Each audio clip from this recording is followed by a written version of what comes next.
Hello friends, how are you all? Today we are going to read chapter 1 from my English reader book. तो चलिए start करते हैं। तो sports से related बातें जब यूनिट 1 में है तो इसीलिए उससे पहले तो इसमें स्पोर्ट्स का इंट्रोडक्शन कराया जा रहा है क्योंकि यूनिट 1 में स्पोर्ट्स ही पढ़ना है। ठीक है, तो पहले इंट्रोडक्शन कराना है। इंट्रोडक्शन मीन्स परिचय।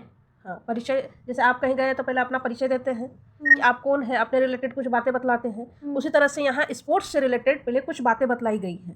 ठीक है, सो दैट ताकि हम लोग अच्छे से रिलेट कर पाए और फिर जब हम लोग चैप्टर पढ़े तो हमको और अच्छा से इंटरेस्ट आए। ठीक है, कुछ स्पोर्ट्स के बारे में अगर हम जान जाएंगे अभी तो और हमको मन लगेगा। ठीक है, तो इसमें बतलाया गया है read the given words and write the names of the sports with which they are associated. Take help from the aid box. यहाँ पे कुछ वर्ड्स दिए गए हैं एड बॉक्स में। ठीक है, वर्ड्स क्या, ये गेम्स के नाम है। एथलेटिक्स, बैडमिंटन, ठीक है, ये गेम्स के नाम है। और ये गेम्स को और यहाँ पे जो है उन्हीं गेम से रिलेटेड कुछ वर्ड दिए गए हैं। ठीक है, तो हम लोग को करना है कि ये कौन सा वर्ड किस गेम से रिलेटेड है। तो ये सब तो अभी हमारे लिए नया नया है बात।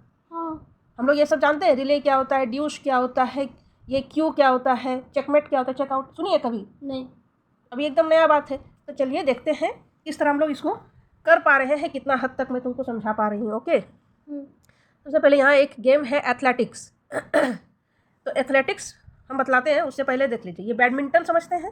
हाँ, बैडमिंटन जानते हैं ना? हाँ, ये बैडमिंटन। हाँ, बैडमिंटन देखे भी होंगे, कोई दिक्कत का बात नहीं है। और खेले भी है। हाँ, बिलियर्ड्स। क्रिकेट है ना फिर? नहीं, इसके बाद क्रिकेट है, क्रिकेट को भी जानती है अच्छे से। हाँ, बिलियर्ड्स नहीं जानती है? यहाँ देख लीजिए इसको, ये देखिए कभी। हाँ, कैरम खेले भी है। कैरम नहीं है बाबू, ये स्टिक, एक लंबा सा डंडा रहता है स्टिक। ठीक है, उसी से टीवी वगैरह में देखती है। हाँ, रईस लोग देखे है ना, पुराने पिक्चर में तो और रहता है। इसको आएंगे तो इसी को कहते हैं बिलियर्ड्स, है ना। ये समझ गए, एक गेम का नाम है बिलियर्ड्स।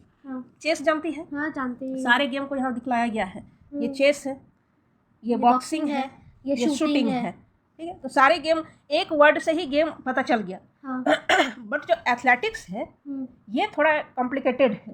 एथलीट जैसे क्रिकेट का मतलब क्रिकेट होता है, चेस का मतलब ये चेस हो गया। ठीक है, एक वर्ड दिखा दिया, चेस हो गया। लेकिन एथलीट में हम ऐसा नहीं कर सकते हैं क्योंकि एथलीट कोई एक गेम नहीं है बल्कि ग्रुप ऑफ गेम्स है। ठीक है, इसमें एटलीस्ट अराउंड 40-45 गेम्स हैं इसके अंदर। भाई साहब, इतना ज़्यादा? हाँ, इतना ज़्यादा गेम्स इसके अंदर है एथलीट। इसलिए एथलेटिक्स को खाली हम बोल देंगे कि ये होता है, तो ऐसा नहीं है। एथलेटिक्स के अंदर जो है कम से कम कितना होगा? ये जो एथलेटिक्स है इसमें बहुत सारे गेम जो है ट्रैक और फील्ड में होते हैं। ट्रैक और फील्ड से रिलेटेड। ट्रैक और फील्ड मतलब? हाँ, ये ट्रैक है। ठीक है, हाँ, और ये जो ट्रैक ऐसे घूमता है पूरा इस तरफ फील्ड देखी होगी ना, फिर बगल यहाँ ग्रीन का भी रहता है बीच में रहता है ग्रीन। ऐसे पिक्चर दिखा देंगे, बीच में रहता है ग्रीन और ये पूरा ऐसे ट्रैक घूमता है रहता है। देखिए टीवी पे कोई रेस वगैरह होता है तो है ना, और ओलंपिक में देखे थे। तो इसी को कहते हैं ट्रैक और रेस। तो इसमें कितने ही तरह के गेम्स होते हैं। एक तो ये रनिंग हो गया, फिर इसमें लॉन्ग जंप यानी ऐसे पूरा ऊंचा से कूदा जाता है। जो हाई जंप, ऊंचा करके कूदते हैं। और फिर जैवलिंग थ्रो जो जैवलिंग जो ऐसे फेंका जाता है बहुत लंबा। नीरज चोपड़ा जी जान रही है ना? हाँ, जान रहे। क्या किए थे वो इसमें गोल्ड मेडल ओलंपिक में 2020 ओलंपिक में, जो कि 22 में हुआ था। कोरोना की वजह से 20 में नहीं हुआ, 2020 में नहीं हुआ, 22 में हुआ। तो उसमें नीरज चोपड़ा जी ने जैवलिंग में हमारे देश को गोल्ड मेडल दिलवाया था। तो वो जैवलिंग में, तो वो भी जैवलिंग किसके अंदर में आता है? ये गेम एथलेटिक्स के अंदर। गुड, वो एथलेटिक्स के अंदर में आता है। फिर ये रनिंग भी एथलेटिक्स के अंदर में आता है। लॉन्ग जंप, हाई जंप, इस तरह से बहुत सारे गेम है जो एथलेटिक्स के अंदर में आते हैं। ठीक है, तो एथलेटिक्स किसी एक गेम का नाम है कि ग्रुप ऑफ गेम है? ग्रुप ऑफ गेम है ना। इसमें रेस, तो इस तरह से एथलेटिक्स हमको मेन बतलाना है। बाकी badminton, cricket, billiard, chess, boxing, shooting सब तो जान ही रही है। ये सारे गेम्स तो जान रही है। ओके, तो अब यहाँ पे कुछ वर्ड है, वो वर्ड किस गेम से रिलेटेड है वो जानना है। ठीक है, पहला है रिले। रिले किस गेम से है? बिल्कुल नया वर्ड है तुम्हारे लिए। क्या है? नया वर्ड है? नया वर्ड है, पुराना वर्ड कैसे रहेगा? हाँ, रिले एथलेटिक्स से रिलेटेड एक गेम है। ठीक है, एथलेटिक्स से रिलेटेड कैसा गेम है रिले? जैसे कि ये मान के चलो कि ये फील्ड है, इसी तरह से रहता है ना। ट्रैक एंड फील्ड का गेम है। ट्रैक एंड फील्ड ऐसा ही रहता है ना? हाँ। यस और नो? यस। तो एक ये जो है इसमें 4 × 100 मीटर का है, 4 प्लेयर है और 100 मीटर इसको करना है, ठीक है। और ये जो 4 प्लेयर होते हैं वो 4 प्लेयर का काम है, ये स्टार्ट किए, मान के चलिए यहाँ से स्टार्ट किए गेम, है ना?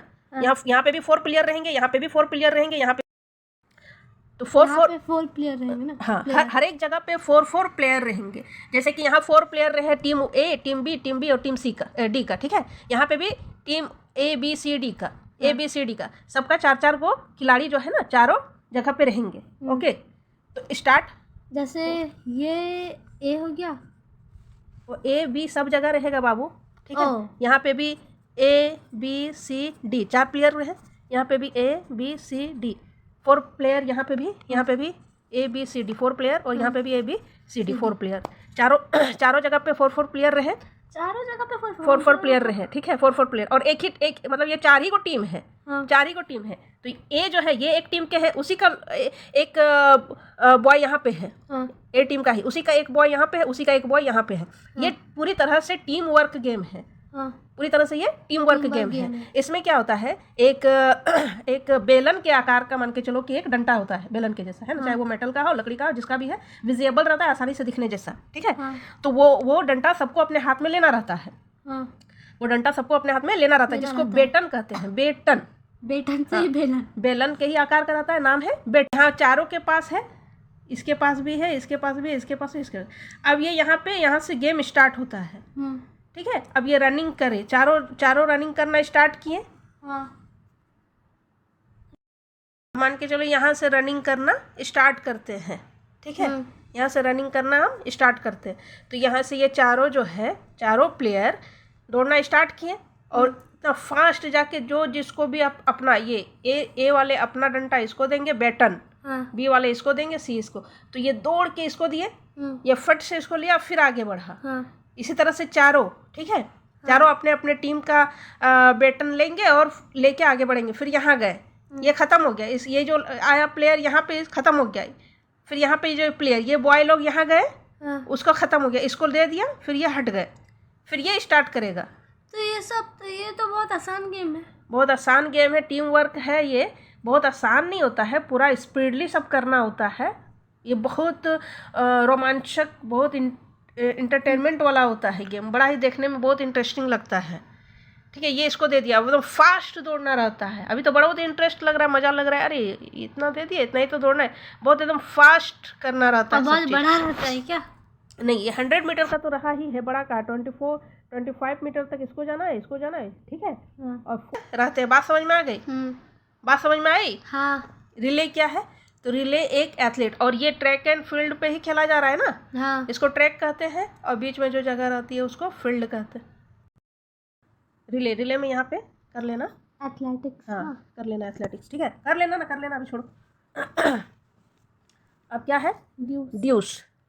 नाउ तो ड्यूस जो है वो बैडमिंटन से रिलेटेड एक वर्ड है, बैडमिंटन से रिलेटेड एक इसी खेल में आता है ये वर्ड ड्यूस में होता क्या है, जैसे छक्का चौका ये सब किस में आता है? क्रिकेट में आता है ना, सिक्सर बाउंड्री, ये क्रिकेट में आता है। उसी तरह से ड्यूस जो है वो बैडमिंटन में आता है। ड्यूस में होता क्या है? बैडमिंटन में एक्चुअली 21 पॉइंट का गेम होता है, ठीक है।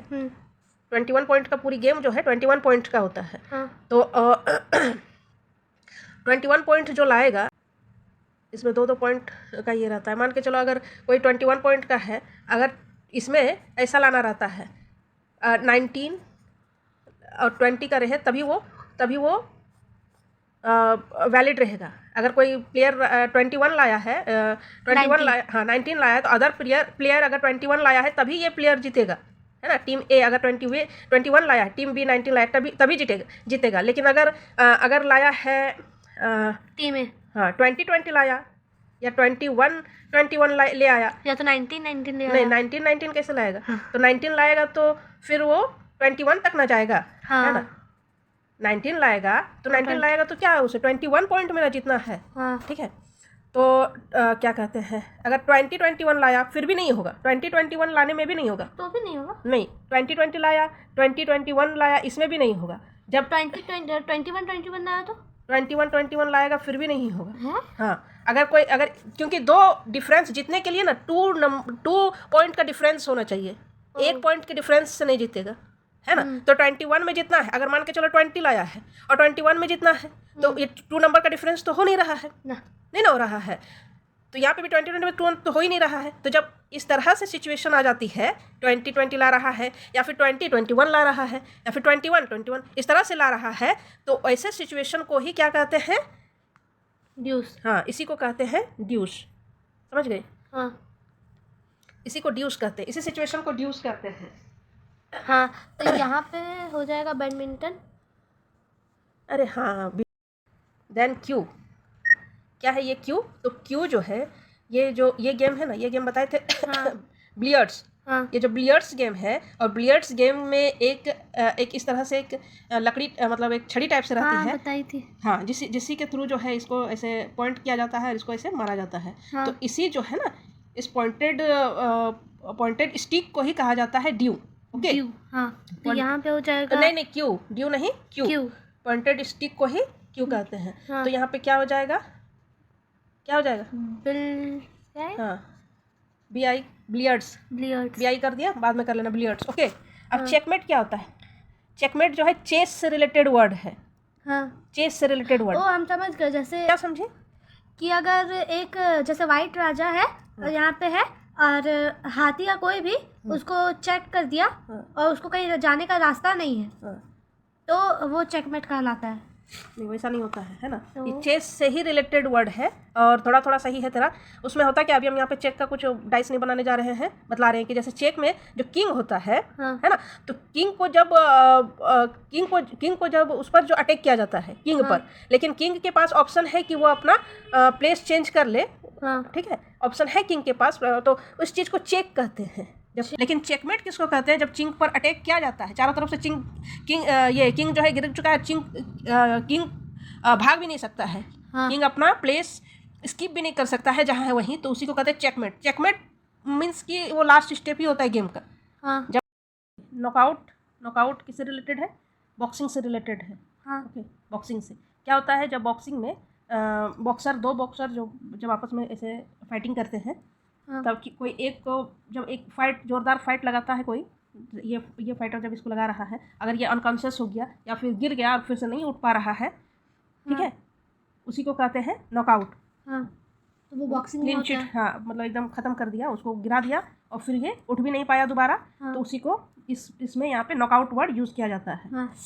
ठीक है, हैट्रिक क्या होता है? हैट्रिक जो है जनरली ये क्रिकेट में ये वर्ड यूज़ किया जाता है, हैट्रिक में क्या होता है, किसी 3 बार किसी एक ही बात अगर 3 बार होती है, जैसे एक ही बात 3 बार होती है, कहने का मतलब कि अगर कोई बॉलिंग कर रहा है, ठीक है, और वो बॉलिंग किया और एक बॉल में वो आउट कर दिया प्लेयर को, ठीक है, फिर से दूसरा बॉल डाला, दूसरा बॉल में भी वो उसको जो है बैट्समैन को आउट कर दिया, फिर तीसरा बॉल डाला, तीसरा बॉल में भी बैट्समैन को आउट कर दिया, तो ये लगातार 3 बॉल में आउट कर दिया, तो वो हैट्रिक कहलाया। ठीक है, अगर मान के चलो एक बॉल दिया, आउट कर दिया, दूसरा बॉल में बैट्समैन छक्का मार दिया, फिर तीसरा बॉल में आउट किया, तो ये गैपिंग नहीं होना चाहिए, तब हैट्रिक नहीं होगा, बीच में गैपिंग नहीं होना चाहिए।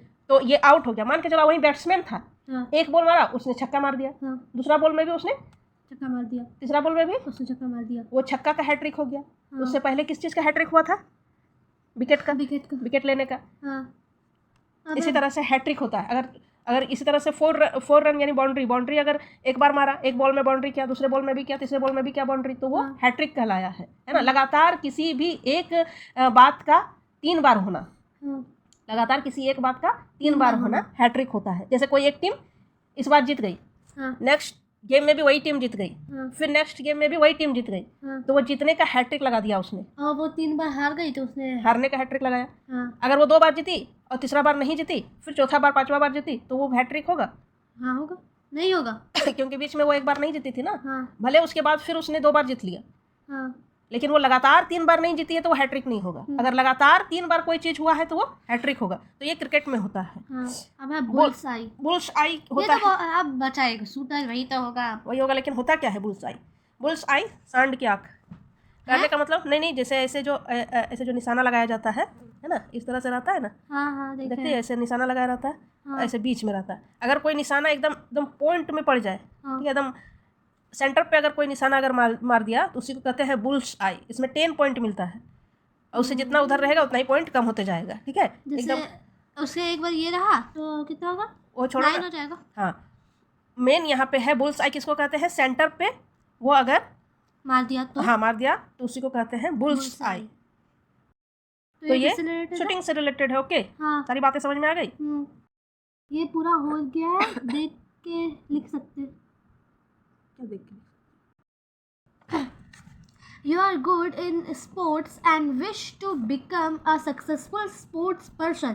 मतलब you are good in sports, मतलब आप खेल में अच्छे हैं। हाँ। और आप इच्छा कर रहे हैं कि आप एक सक्सेसफुल स्पोर्ट्स पर्सन बन जाए, ठीक है। हाँ, ठीक है। Discuss with your partner and write down the qualities you should develop to achieve your dream. हाँ, तो डिस्कस कीजिए आप अपने पार्टनर से और वो उस क्वालिटी को लिखिए जो क्वालिटी आप अचीव करना हो, जो डेवलप करना चाहिए एज ए प्लेयर। एक अच्छे पर्सन बनने के लिए, एक अच्छे स्पोर्ट पर्सन बनने के लिए क्या क्वालिटी डेवलप करनी चाहिए और उसको अचीव करने के लिए क्या करना होगा, है ना। टू अचीव योर ड्रीम, अपने सपने को पूरा करने के लिए तुमको क्या क्या क्वालिटीज़ स्पोर्ट्स में आप डेवलप करना है उसके बारे में डिस्कस करना है अपने पार्टनर से। ओके, यहाँ बुक में दिया है स्पोर्ट्समैनशिप, और स्पोर्ट्समैनशिप में 4 कॉलम 4 ब्लैंक दिए हुए थे, तो इसमें तुम भर दिए 4 ब्लैंक दिए हुए थे। तो इसमें क्या क्या होना चाहिए, स्पोर्ट्समैनशिप क्या होता है? स्पोर्ट्समैनशिप क्या होता है? ये स्पोर्ट्समैनशिप का मतलब होता है खेल भावना। खेल भावना भी नहीं समझी होगी, मतलब एज ए खिलाड़ी क्या किस तरह की भावना होनी चाहिए अपने जो साथी खिलाड़ी है। अगर वो अच्छा करे तो उसको शाबाशी देना चाहिए, है ना। उसे जलना नहीं चाहिए उससे, है ना। जलस फील नहीं करनी चाहिए। जलस, हाँ। और अगर खेल में क्या कहते हैं, खेल में किसी तरह का धोखेबाजी नहीं करना है, ठीक है। तो एक अच्छा बिहेवियर डेवलप करना, एक अच्छा खेल में एक अच्छा बिहेवियर होना हर एक एंगल से, उसको कहते हैं स्पोर्ट्समैनशिप, है ना। खेल भावना, अच्छे से खेलना है। तो इसके लिए 4 चीज़ क्या होनी चाहिए। तो यहाँ पे हम दिया पहले कि सेल्फ डिसिप्लिन होना चाहिए। किसी भी खिलाड़ी को सबसे पहले सेल्फ डिसिप्लिन होना चाहिए। अगर 5 बजे उठने का इरादा किए हैं तो 5 बजे ही उठ के आपको प्रैक्टिस पे जाना है ना। जिस तरह से भी अपने आप को अनुशासन में रखना है, स्टूडेंट को भी चाहिए कि अपने आप को अनुशासन में ही रखे। अगर उन्होंने सोचा है कि हम इस चैप्टर को आज करेंगे तो उन्हें करना ही चाहिए। तो इसी तरह से स्पोर्ट्समैनशिप का भी खेल भावना में एक आता है कि सेल्फ डिसिप्लिन। हाँ, सेल्फ डिसिप्लिन होना चाहिए खुद में। एक होता है कि टीम वर्क। हाँ, टीम वर्क में क्या है कि जैसे कोई खुद के लिए ना खेले, अगर वो टीम वाला खेल है तो उसमें हर एक टीम के हर एक खिलाड़ी का समान महत्व होता है, इंपॉर्टेंस होता है, ठीक है। तो सबको साथ लेके खेलना है। अगर ये नहीं कि कोई खुद ही अगर चौका छक्का मार रहा है तो वो सारा क्रेडिट अपने पे ले ले, है ना। अगर कोई बॉलर, क्रेडिट मतलब सारा उपलब्धि अपने में ले ले, छोटे चीज़ नहीं जान रही है। तो उसमें क्या होता है कि जैसे देखो, अगर कोई बॉलिंग किया, हाँ, कोई बॉलिंग किया और उसके बॉलिंग पे अगर किसी ने छक्का मार दिया, अगर उस बॉल को कैच हो रहा है और कैच को अगर नहीं पकड़ा जो फील्डर है, तब तो वो छक्का ही चल जाएगा या चौका चल जाएगा, है ना। तो ये एक टीम भावना होती है कि इसने बॉलिंग किया, अगर वो पकड़ने के एबल है तो उसको पकड़ेगा। तो पूरी तरह से पूरा टीम एक वर्क करता है और सबको मिल के करना चाहिए, है ना। किसी को अपने में कोई भी जो टीम वाला खेल होता है वो किसी एक खिलाड़ी का नहीं होता है, पूरी टीम का होता है। विलिंग टू लर्न का मतलब होता है कि सीखने के लिए हमेशा तैयार रहना चाहिए, ठीक है। कहीं से भी सीख मिले, सीख को ग्रहण करना चाहिए। ओके, उसके बाद एक होता है रिस्पेक्टफुल। तो एक गुड स्पोर्ट पर्सन होने के लिए चाहिए कि आपको रिस्पेक्टफुल होना पड़ेगा। रिस्पेक्टफुल होना पड़ेगा किसके लिए, तो अपने जो कोच है उनको उनका रिस्पेक्ट देना चाहिए। भले ही आप जो तुमको सिखा रहे हैं आज उनसे भी आगे बढ़ जाओ तुम एक दिन, लेकिन फिर भी उनका रिस्पेक्ट नहीं छोड़ना चाहिए। हर किसी के लिए ये सीख है। और रिस्पेक्ट नॉट ओनली कोच का बल्कि अपने साथी खिलाड़ियों का भी रिस्पेक्ट करना चाहिए, अपने अदर टीम मेंबर्स का भी रिस्पेक्ट करना चाहिए, ठीक है। तो ये कुछ है जो गुड स्पोर्ट्स पर्सन के अंदर होनी चाहिए। Okay. Have you ever felt jealous of your best friend? Share any one experience with your partner. क्या तुम कभी अपनी बेस्ट फ्रेंड से जेलस की हो? ऐसा तो नहीं हुआ है कभी। बेस्ट फ्रेंड से कौन जेलस करेगा? तो स्टोरी में यही है, आगे ट्रू फ्रेंड जो है उसमें यही है, जेलस को ही लेके। और अगर ऐसा कभी हुआ है तो उसका एक्सपीरियंस को शेयर कीजिए। तो ये आंसर कभी नहीं है यहाँ। ओके, फिर कभी देखा जाएगा। ठीक है, अगले वीडियो में हम लोग ट्रू फ्रेंड करेंगे। तब तक के लिए बाय।